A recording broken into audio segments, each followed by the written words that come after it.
In a forgotten kingdom, nestled between jagged mountains and shrouded in perpetual mist, there reigned a tyrant known as King Malakar. His heart was as cold as the steel of his sword, and his rule was marked by cruelty and oppression. The people lived in constant fear, their hopes crushed under the weight of his iron fist. But the king's reign was about to awaken a force far more powerful than his tyranny. One fateful night, as a blood-red moon hung ominously in the sky, a terrible storm brewed over the kingdom. The winds howled like tormented souls, and the skies crackled with unnatural energy. The villagers whispered of ancient legends, of spirits that roamed the heavens, seeking vengeance against those who wronged the innocent. They spoke of the Sky Wraiths, ethereal beings who had once been protectors of the realm, now turned vengeful due to the king's atrocities.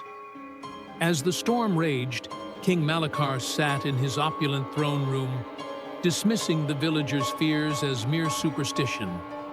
He laughed at their tales, believing himself invincible.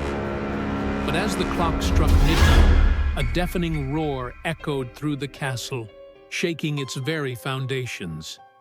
The air grew thick with an otherworldly presence, and the shadows in the room twisted and writhed. Suddenly, the sky outside erupted in a blinding flash of light, and the wraiths descended upon the castle.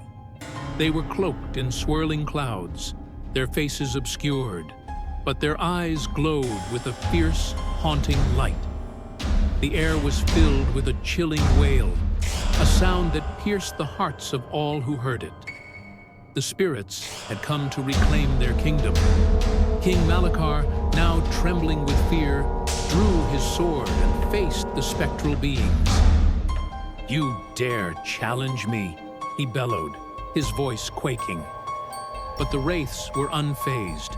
They circled him, their whispers growing louder, echoing the cries of the innocent lives he had taken. Each spirit represented a soul lost to his tyranny, and their collective rage was a force to be reckoned with.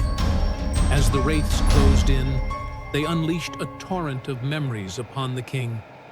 Visions of the families he had torn apart, the cries of the oppressed, and the blood that stained his hands. Malakar fell to his knees, overwhelmed by the weight of his sins. The spirits hovered above him, their eyes burning with righteous fury.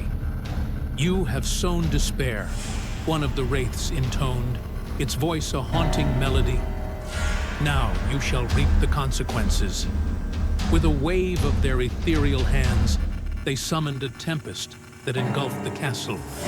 The walls trembled, and the very ground shook as the spirits unleashed their wrath.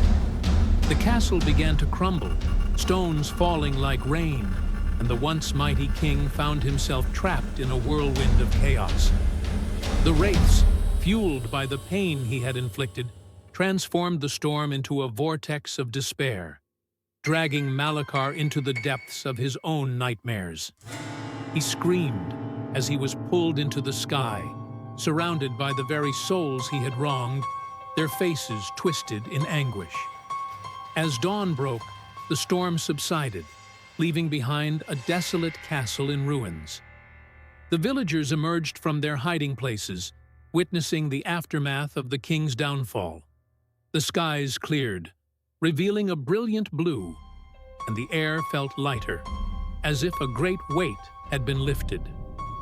The legend of King Malakar and the vengeful spirits of the sky became a tale passed down through generations. The villagers spoke of the night when justice was served, and the wraiths reclaimed their kingdom.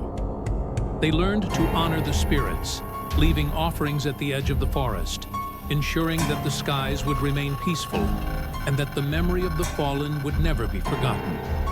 But on stormy nights, when the winds howled and the clouds gathered, some claimed to hear the whispers of the wraiths, a reminder that the spirits of the sky would always watch over the realm, ready to rise again if tyranny ever dared to return.